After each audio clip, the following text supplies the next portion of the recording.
Hola, bon dia.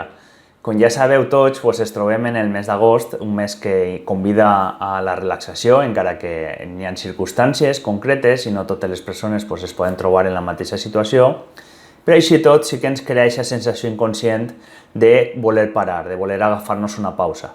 Així que vaig decidir, a les xarxes socials sobretot, a Instagram i Facebook, començar una sèrie de vídeos que es diuen Psicoteràpia en 90 segons, on tracte algun tema en este marge temporal, al voltant de, com he dit, 90 segons. Per als que no ens seguiu a xarxes socials, he decidit que cada setmana penjaré a YouTube la unió d'aquestes dues sessions. Faig una dimecres i una divendres, agafaré les dues i les ficaré a YouTube per a que pugueu veure-les també, i així també podem fer una explicació un poquet més llarga, però sempre mantenint un marge temporal curt per a que es queden vídeos curts i siguin més assequibles per a l'època en què estem. Així que us convido a veure aquestes sessions, també a YouTube. Comencem.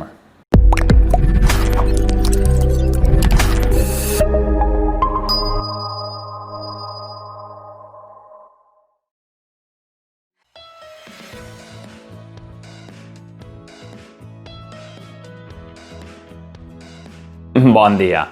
Passeu perquè comença la primera sessió. I com a primera sessió hem de parlar de rapport. Rapport prové del francès rapporter i dut al terme o a la comunicació entre dues persones faria referència al que una persona envia i el que l'altra persona li retorna. Faria referència a aquest vincle i a aquesta sintonia psicològica i emocional. En definitiva, podríem dir que és aquest feeling que es requereix per a que almenys es produeixi un canvi en alguna de les dues parts. També podria definir-se rapport com el fet de sentir-se a gust, sentir que estàs davant d'una persona en la que no sents por a ser jutjat o que no està ahí per aconsellar-te, sinó que està ahí per a col·laborar amb tu per tal d'arribar a uns objectius o a uns canvis que t'han dut a consulta, que t'han dut a buscar o a recurrir a aquesta persona. Resumint, quan parlem de rapport en psicologia ens referim a aquesta col·laboració mútua, a aquesta empatia que ens pot dur a uns canvis o a uns objectius que d'altra manera serien més dificultosos. En quant als orígens del rapport, així vull matisar que es diu que prové o fa referència o és una evolució del concepte de transferència que ja va reflectir Freud als seus treballs als anys 1912. Així, no estic totalment d'acord, ja que el terme transferència seria un terme més complex que m'agradaria abordar en una altra sessió i que fa, com he dit, és un terme més complicat. Estaríem així ja adentrant-nos més a fons en el que és l'inconscient de la persona. Hem arribat a una relació que ens permet aprofundir a aquest nivell. El rapport faria més referència simplement a aquest ambient propici per a poder arribar més fàcil a aquests objectius que hem dit des d'un principi.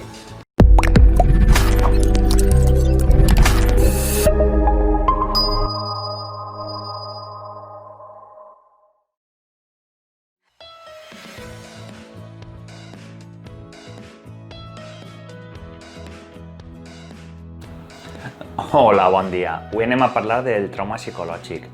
Hem de dir que el tema del trauma psicològic sempre ha ocupat un lloc molt important dins la psicologia des dels inicis amb les obres de Freud, que és important evidenciar i localitzar en el temps pels efectes perjudicials que pot dur.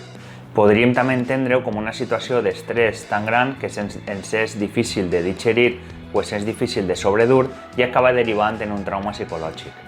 En un principi es valorava que l'origen del trauma estava en l'exterior, estava centrat en el succés en si.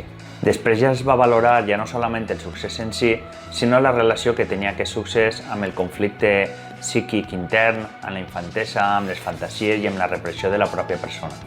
Per tant, ja no seria tan important el succés en si, sinó com l'hem viscut o com l'hem representat al nostre interior. Per repetir-ho amb altres paraules, ens referiríem que ja no és tan important el fet traumàtic, sinó com l'hem viscut nosaltres, com l'hem afrontat.